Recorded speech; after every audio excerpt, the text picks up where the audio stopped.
Thank you all for coming. This is a huge room. My God.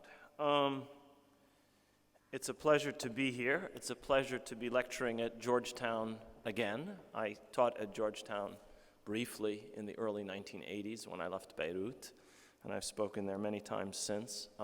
It's a pleasure to be speaking in Qatar. And I will be talking about a subject that I'm sure all of you have been following at least as closely as I have, as all of us have. The subject is the Arab revolutions that started in December. And these are what I call preliminary historical observations on the Arab revolutions of 2011. In the last years of a long and eventful life, perhaps the greatest of all Arab historians, Ibn Khaldun, happened to be present at the siege of Damascus in 1402. There he met the great world conqueror, Taimur, and he left us in his writings a description of his experience. Now, none of the historians among us here, including one of my students from Chicago, none of us is Ibn Khaldun, certainly not myself. But any Arab historian today, watching events unfold in our region, has the sense of awe that our distinguished forebear must have had as we witness a great turning in world affairs, the Arab revolutions of 2011. This is a moment when we are suddenly facing the prospect of entirely new possibilities in the Arab world. It comes after decades when nothing seemed to change in this region. I will argue this evening that this juncture may be unprecedented in modern Arab history. Suddenly, despotic regimes that were entrenched for over 40 years are vulnerable. Suddenly, two of the most formidable amongst them, in Tunis and then in Cairo, seem to have crumbled before our eyes in a matter of weeks. Others, in Tripoli, Sana'a, and Damascus, are fighting to survive. An apparently frozen political situation has melted overnight in the heat of the popular upsurge that began in Tunisia and Egypt and has spread in some fashion to most other Arab countries. We are all privileged to be experiencing this world historical moment when fixed verities vanish and when new potentials and forces emerge. With some luck, perhaps the students among us can say, as Wordsworth said of the French Revolution, "Bliss was it in that dawn to be alive, but to be young was very heaven." This is a true revolutionary moment. We all know that these revolutions began with ordinary people, the most ordinary of people, peacefully demanding freedom, dignity, democracy, social justice, accountability, transparency, and the rule of law. Arab youth, Arabs, at the end of the day, have been shown to have hopes and ideals no different from the young people who helped bring about democratic transitions in Eastern Europe, in Latin America, and in South, Southeast, and East Asia. These voices have been a revelation only to those deluded by the propaganda of the Arab regimes or by the Western media's obsessive focus on Islamic fundamentalism and terrorism when it deals with the Middle East. This is thus a supremely important moment, not only in the Arab world, but for how Arabs are perceived by others, for the image of the Arabs in the West, a people that has been systematically maligned in the Western media for decades, or for the first time being shown in a realistic and positive light. Now, I think we probably all understand, given the instability that we can see in Tunisia and Egypt, not to speak of these other countries, that nothing has yet been decided in any Arab country that has experienced these upheavals. And the most difficult tasks are, in fact, in every case yet to come. I saw this firsthand during a brief visit to Cairo in March. It was difficult to overthrow an out-of-touch tyrant and his greedy family, whether in Tunis or in Cairo. Thoroughly changing the regime, building a workable, functioning democratic system will be much, much harder than overthrowing Mubarak or Ben Ali was. It will be harder still to ensure that a fully democratic system, if one can be established in those two countries, is not dominated by entrenched, powerful interests. We know a lot about entrenched, powerful interests dominating a democratic political system from the American experience. This is a problem every democratic polity suffers from. Finally, it will be a daunting task for any new, popular, democratic, constitutional regime to achieve the social justice and the rapid economic growth that will be necessary to provide equal opportunity, quality education, good jobs, decent housing, and desperately needed infrastructure in countries like Egypt and Tunisia. These are the very things that the old regimes failed to provide. There, in Algeria, in Libya, in Yemen, in Syria, in other countries. In Egypt, for example, the number of people living on under $2 per day grew from 39 to 43% of the population during Mubarak's last decade in power. In other words, 4% of the population became significantly poorer to a subsistence level. Wages as a share of Egypt's national income decreased from over 30% to under 25% during the same period. People, in other words, made much less money. Ordinary people, wages. These are among the major reasons these revolutions took place. What we have been seeing across the Arab world are not just revolutions for democracy, for freedom, for dignity, for the rule of law.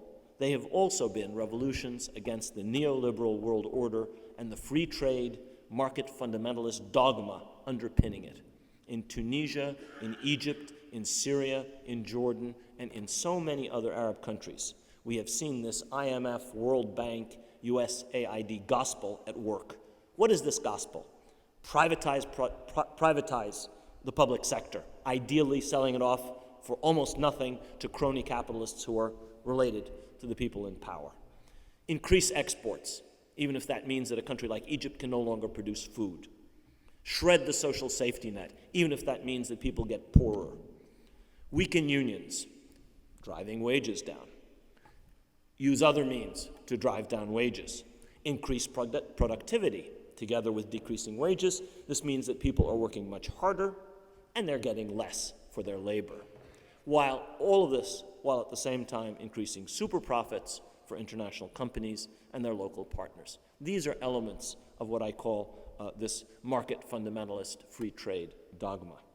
It will be very, very difficult for new regimes in Tunisia and in Egypt, or any other Arab democracies that may be established in the future, to fulfill their people's economic and social aspirations while avoiding alienating the West over these issues.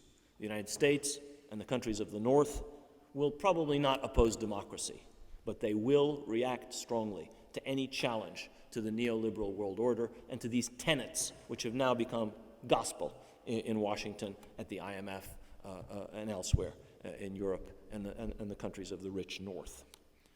Failure at any one of the daunting tasks I've mentioned could well lead directly to an attempted comeback for the forces of reaction, for the forces of repression, which are still hard at work all over the Arab world.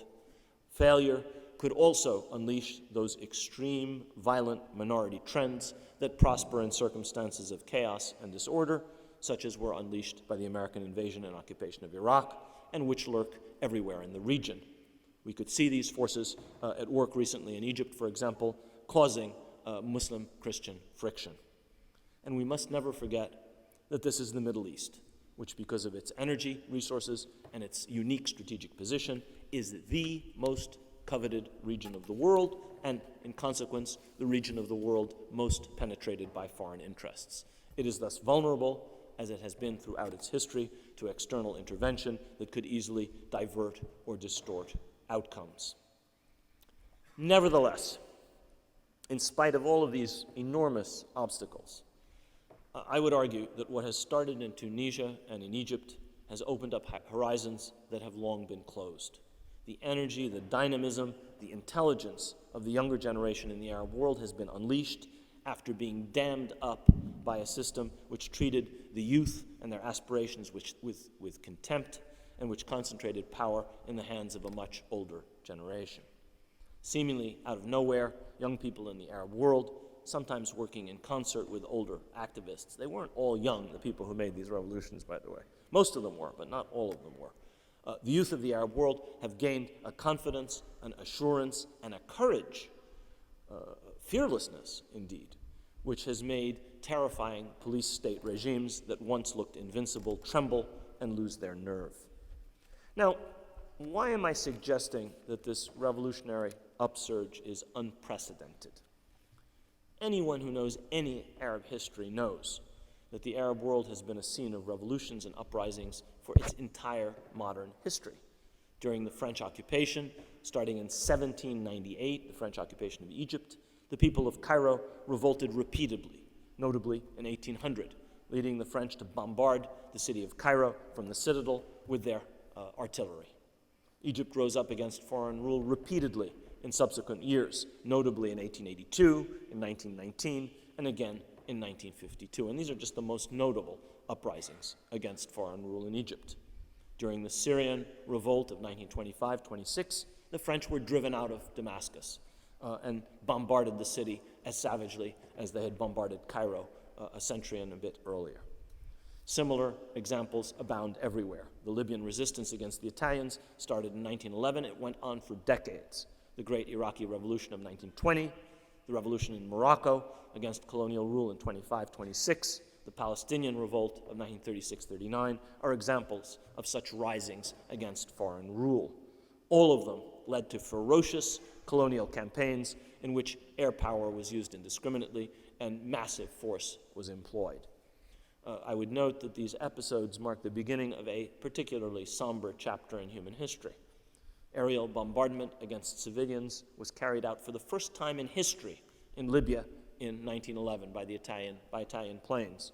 Aerial bombardment against civilians has continued in the Middle East ever since, and in other parts of the world, eventually reaching Europe and Japan. What so far distinguishes the revolutionary upsurge that we've been watching in the Arab world from its predecessors? And this is a question I've been thinking about, and I found a couple of false answers. One of them is the following. One of the obvious apparent distinctions between these revolutions and previous revolutions is that in Tunisia, in Egypt, in Bahrain, and in several other countries, these were largely peaceful movements. Silmiya, silmiya, the crowds in Tahrir Square chanted. They said the same thing in some of the Syrian demonstrations. But then, so were some of the great Arab risings of the past, peaceful. In fact, while tactics of nonviolence were broadly and consciously employed in the recent uprisings in Egypt and elsewhere, this is by no means the first time that Arab uprisings have been largely nonviolent or at least unarmed. The first Intifada in Palestine from 1987 to 1991 is only one of many, many previous examples. So what distinguishes these is not the fact that they were nonviolent. Such things have happened in modern Arab history before. A second false answer is the following one. It's been said that what distinguishes these revolutions from earlier ones in the Arab world and elsewhere in the Middle East is that they're focused on democracy and constitutional change, as if these are completely new ideas in the Middle East. There exists the idea that people in the Middle East are incapable of democracy. Their religion renders, or their culture renders them unfit for democracy. Now, it's true that the demand for democracy was central in every one of the movements that's arisen in the Arab world starting in December of last year. But this is not entirely unprecedented. There was sustained constitutional effervescence in Tunisia and Egypt starting in the 1870s and right up until the British and French occupations of those two countries in 1881 and 1882, respectively. So Egypt and Tunisia are countries where the idea of a constitution did not start in 2011. It started in the late 1870s, 140 years ago. These are not brand new ideas for Arab leaders, Arab thinkers, Arab intellectuals. A similar set of debates about constitutionalism, about democracy, led to the establishment of a constitution in the Ottoman Empire in 1876, a constitution which lasted with long interruptions until 1918. all the successors to the Ottoman Empire, all the successor states, Turkey, Egypt, Syria, Iraq, Palestine, Jordan, all of these countries were deeply influenced by this checkered constitutional experiment. Indeed, ideas of constitutionalism, the terms, came to the Arab world through the Ottoman experience. In 1906, Iran established a constitutional regime, one that was repeatedly eclipsed, but which eventually produced the parliamentary governments of the era from World War II until 1953. In the interwar period and afterwards, the semi-independent and independent countries in the Middle East were in fact mainly governed by constitutional regimes. So constitutions and democracy are nothing new. This is not what's new about these revolutions. I would point out that these were all seriously flawed constitutional experiments. They all faced huge obstacles in the form of entrenched interests, the undiminished autocratic proclivities of rulers, and massive illiteracy and poverty.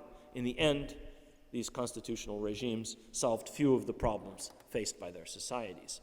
But the failures from the late 19th century right through the 1950s to establish lasting constitutional regimes were not solely due to these internal factors. They were also due to these governments being systematically undermined by European powers whose colonial ambitions were obstructed by democratically elected parliaments, which insisted on national sovereignty and on a fair share of their own resources. From the late 19th century through the second, I could give you example after example after example of this leading up to 1953 in Iran. From the 19th century through the second half of the 20th, this was a pattern that was constantly repeated. Far from giving support to democratic rule and constitutionalism in the Middle East, the Western powers generally undermined it. They preferred to deal with weak and pliable autocrats who did their bidding. Thus, democracy and constitutional rule were undermined from within by internal problems as well as from without by old-style colonialism. So I would argue that it is not the democratic nature of the revolutionary uprisings of 2011 that makes them unprecedented. The idea of democracy has been around this region for a very, very long time.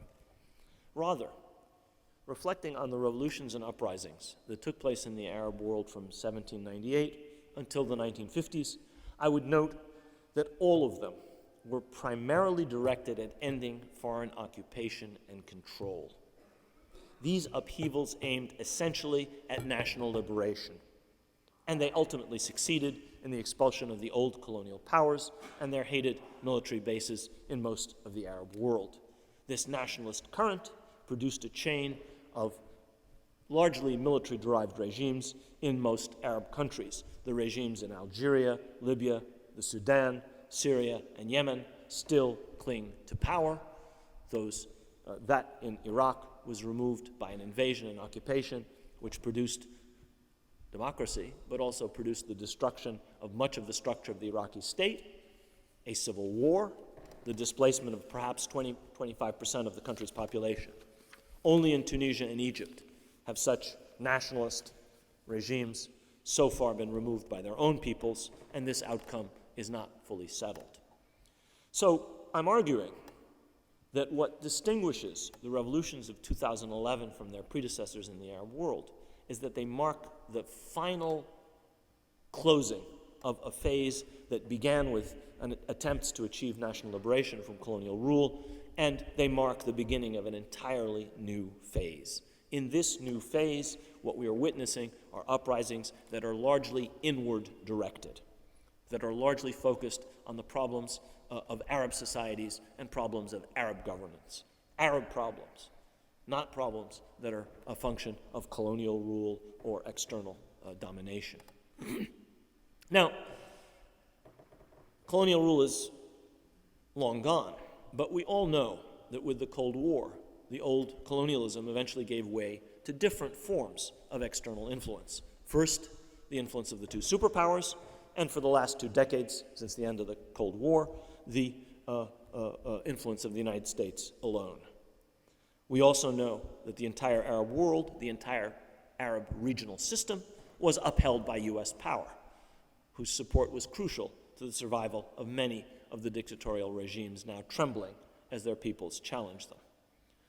I have suggested that these upheavals were partly caused by and are partly aimed against the tentacles of the neoliberal world order, a form of, if you want, a form of domination.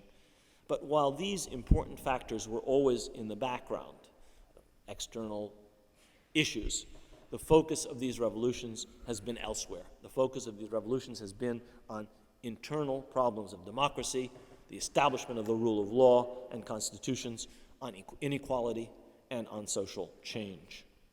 Now, having said this, I would add that there was another demand of the people who, in the streets, have changed history in this part of the world. This was a demand for dignity, karama. And this demand has to be understood in two senses, I think.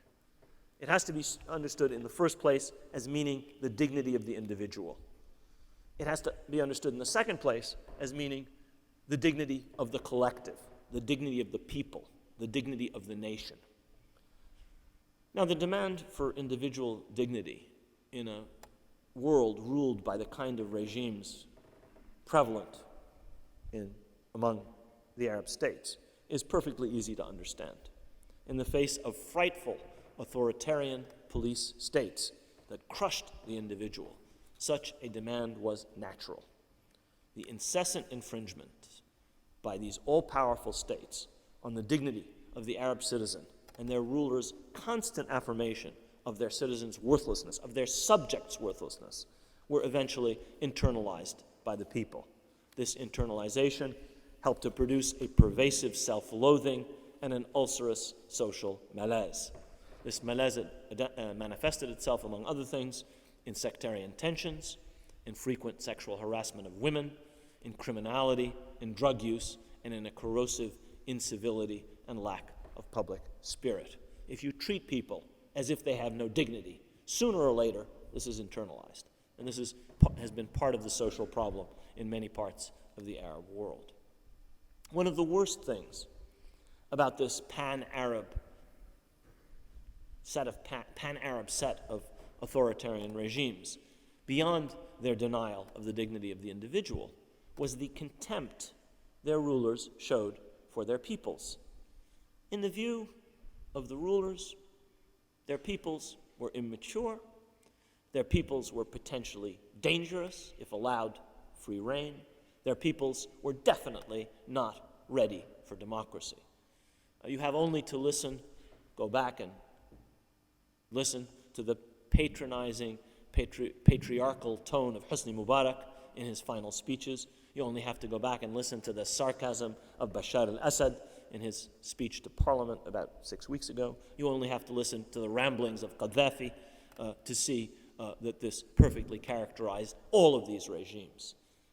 All of these rulers said openly what most Arab rulers believe, that their peoples are easily deluded and misled, that their peoples, in fact, have no dignity.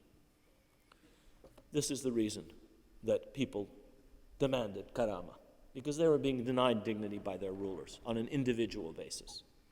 This brings me to the demand for collective dignity, which was also raised by the revolutions of 2011.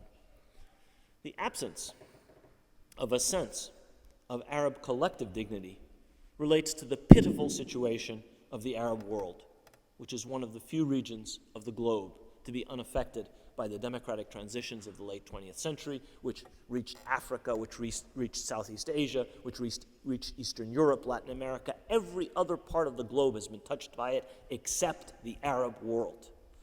Suddenly, the Arabs, I should say, have proven that they're no different than anyone else, and these revolutions have in consequence created a sense of collective dignity that was best reflected in the pride of Tunisians and Egyptians after the fall of their respective tyrants. Irfa rasak inta Masri, raise your head, you're an Egyptian, was something that was chanted. Something that was chanted by the crowds in Midan al-Tahrir at the end of the revolution. This was the collective dignity of the Egyptian people and with them of the entire Arab people that was being asserted. And this is easily understood. In this region, there have been no real Arab powers. There are three powers in this region. One is immediately to the east of us, Iran. One is to the northwest of us, Turkey, and the other is to the far west of us, Israel. Those are the powers in the Middle East. There's no Arab power. The state of Qatar, a tiny state, with a few 100,000 citizens, has punches far above the weight of most Arab countries with 500 times its citizens. This is an indication of the skill of the leadership in this country, but it's mainly an indication of the miserable state of leadership in most Arab countries. It is an indication of the fact that the Arab countries have shrunk over the past several decades under these leaderships. And this is something that people all over the Arab world feel. They feel humiliated by the fact that it takes a Turkish prime minister to say things that no Arab leader has the courage to say. This is a source of shame. And one of the things that these revolutions were doing was reasserting a sense of collective dignity in the face of this collective humiliation.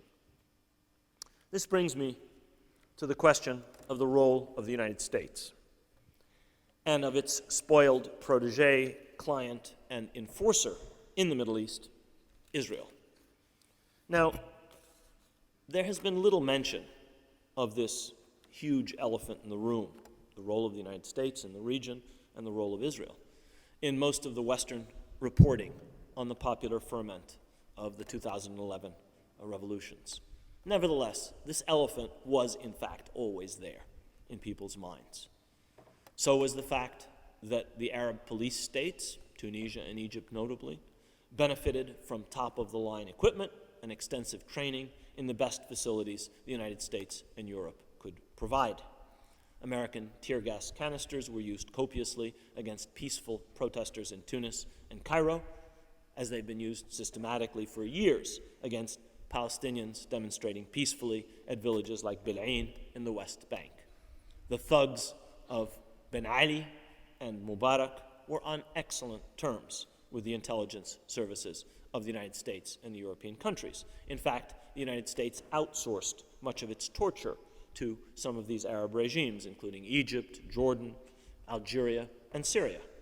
American support for stability, in fact, really meant support, in many of these cases at least, for repression, for corruption, for the frustration of popular demands, and for the subversion of democracy.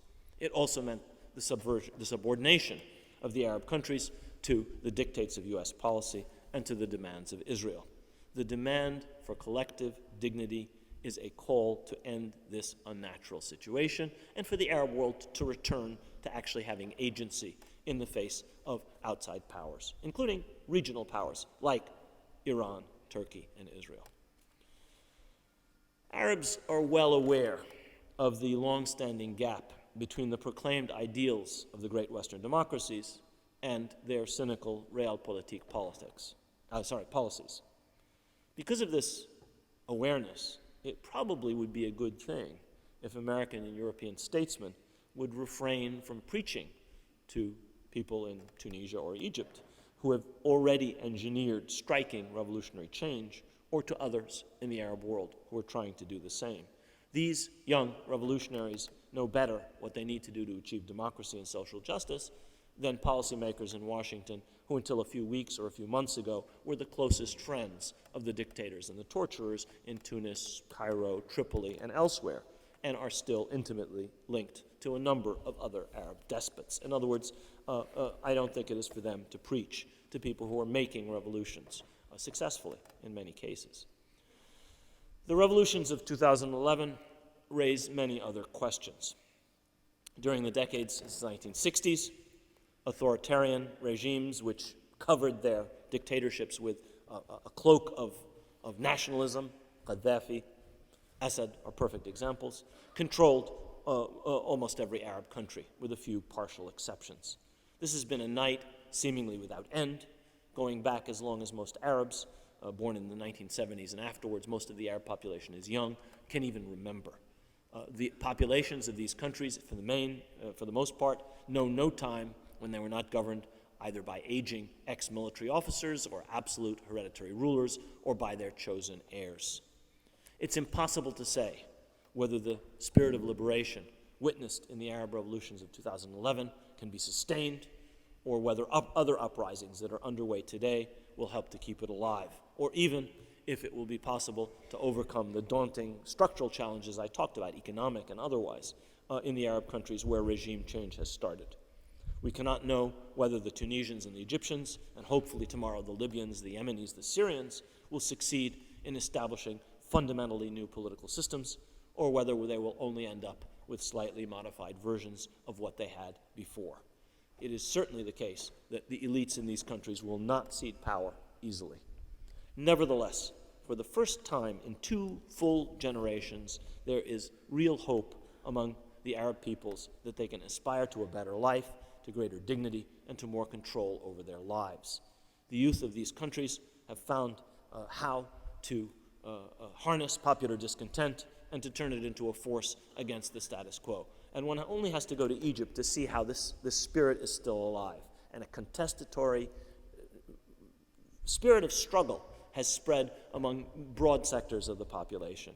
As Nawara Negim, a leading Egyptian activist, said, I saw her on television saying this one day, the people know the way back to the street if the people in power don't do what we want them to do. We know how to do it. We've already done it. They cannot put the genie back in the bottle, is what she's saying. We've seen the power of popular pressure in Egypt forcing the Supreme Military Council to arrest figures of the old regime, to dissolve the National Democratic Party, and to make other important concessions. There's a struggle going on in Egypt, and there are forces at work that will try and undermine this revolution. But it is quite clear that this spirit has inspired the Egyptians, and that it has inspired people in many other Arab countries to fight against the pervasive hopelessness and sense of despair that are essential if despotism is to be sustained.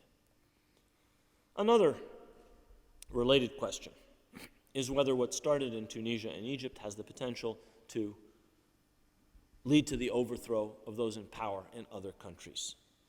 And here I would issue a warning, because for all the similarities between the different authoritarian regimes, some of which I've mentioned, each Arab country is different, and one from another, and most of them are quite different from Tunisia and Egypt. The population of Egypt and Tunisia, for example, have extremely homogeneous populations. The people in countries like Jordan, Algeria, Bahrain, and Iraq are less demographically homogeneous than the people of Egypt or Tunisia, and they have significant ethnic or religious cleavages that rulers can always exploit to divide and rule. Sectarian politics in this region is a tool of the status quo. It is a game played to maintain those in power in power. Inflaming religious sentiment is the oldest trick in the book of the ruler. It was used by the colonial powers, and it is used by their pupils today. And this is something in some countries that is an enormous danger. And it's one reason that you cannot expect the same things that happened in countries like Egypt and Tunisia to necessarily happen elsewhere. In other cases, Algeria, Iraq, Jordan, there's memory of bloody civil strife that recently or not so recently affected these societies and that may make people hesitant about protesting. Moreover, as happened after the European revolutions of 1848, the forces of reaction are coalescing and massing and concentrating their efforts all over the region. Nevertheless, a new spirit is clearly abroad in the Arab world, and there has been a contagious effect of the spirit of protest and of demands for democracy that started in Tunisia and Egypt.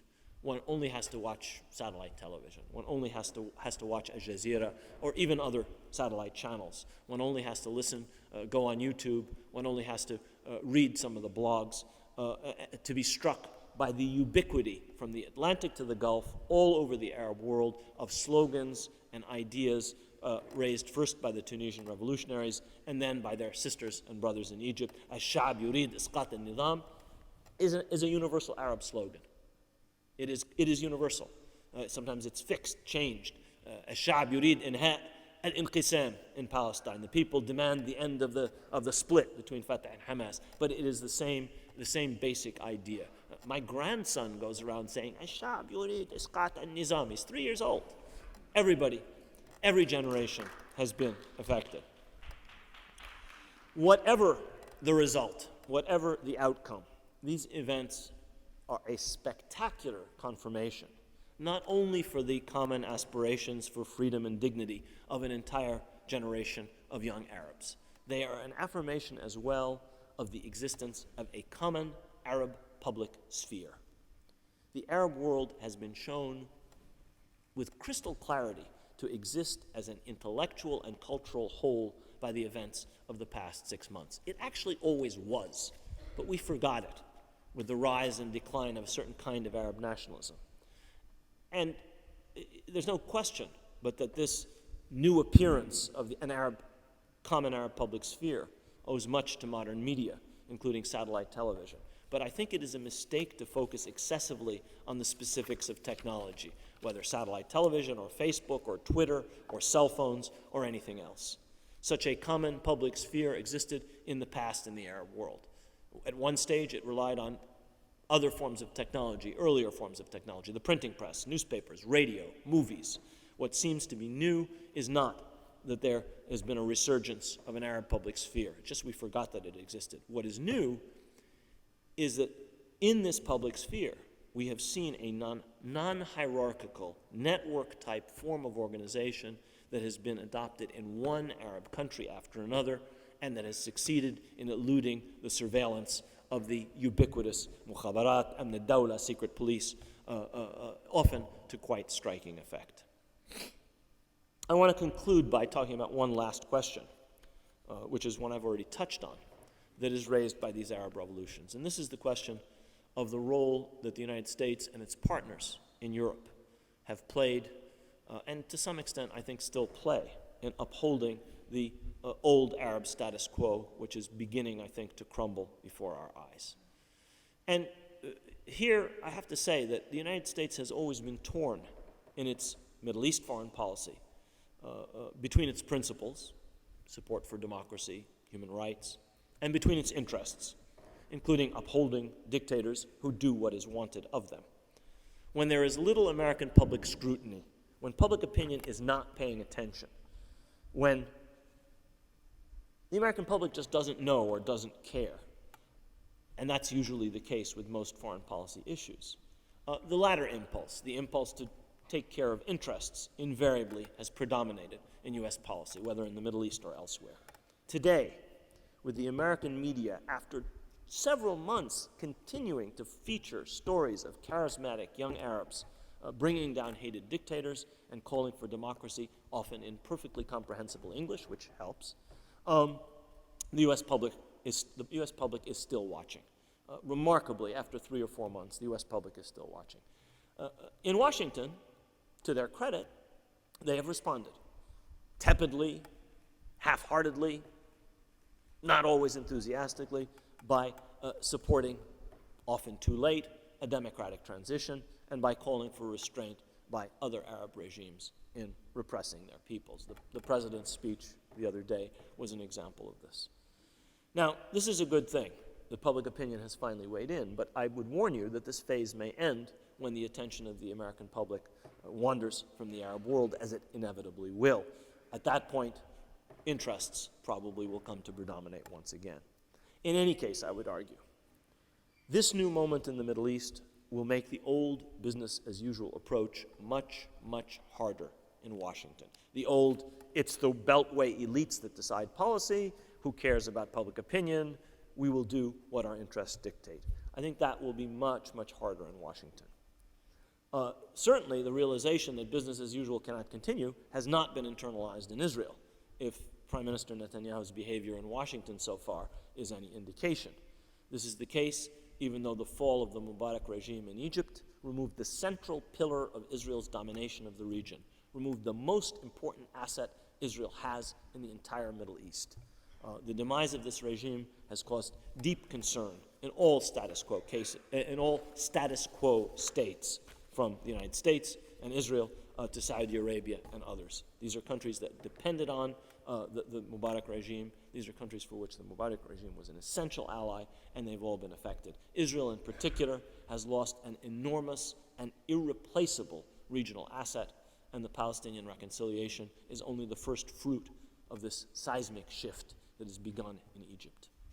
The remaining Arab dictators and absolute monarchs, even if they stay in power, have been placed on notice that they cannot any longer ignore their peoples as they have always done in making policy. Whether this meant submissively following America's lead in its Cold War against Iran, whether this meant protecting Israel from any pressure as it colonized Palestinian land and entrenched its occupation, these highly unpopular policies of most Arab governments are no longer tenable. Much remains to be decided in the Arab world, and a genuine input of public opinion into the making of foreign policy is still somewhere in the future. But one can reasonably assume that the day when most Arab rulers could ignore their peoples, could ignore public opinion, could, for example, normalize relations with Israel while Israel brutalized the Palestinians, those days may well be past. Israel's peace treaties with Egypt and Jordan will probably survive, even if there are full, complete democratic transitions there and in the rest of the Arab world. But no one in Washington can rely on continued servility towards Israel and the United States that was one of the key features of the stagnant Arab order that is being challenged in the streets all over the region. What will replace this order is unknown. It will largely be determined in these streets, Arab countries. It will be determined in the internet cafes. It will be determined in the union halls. It will be determined in newspaper offices, in chat rooms. It will be determined in women's groups. It will be determined in the private homes of millions of young and older Arabs. The young Arabs have served notice that they will no longer tolerate being treated with the contempt and disrespect their governments have shown them for their entire lives. They have put us all on notice. Al-Sha'b yurid isqat al-nizam. They mean by this the regimes in Arab countries which have robbed citizens of their dignity. They also mean a regional regime, a regime throughout the Arab world whose cornerstone was submission to the United States and to Israel, a regime which robbed the Arabs of their collective dignity. Thank you very much.